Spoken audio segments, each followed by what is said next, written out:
نادي الزمالك الفترة الأخيرة مسلسل نزيف النقاط لنادي الزمالك مستمر، سواء في الدوري أو في أفريقيا. على قد الواحد ما زعلان على نادي الزمالك، بس أنا فرحان باللي بيحصل.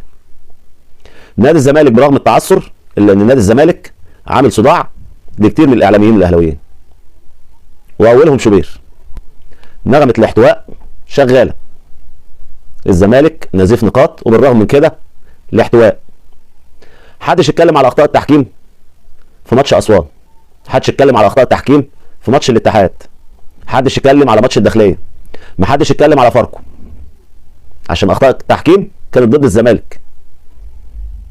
ابراهيم نور الدين غلط غلطه بعدم احتساب ركله جزاء في ماتش سموحه.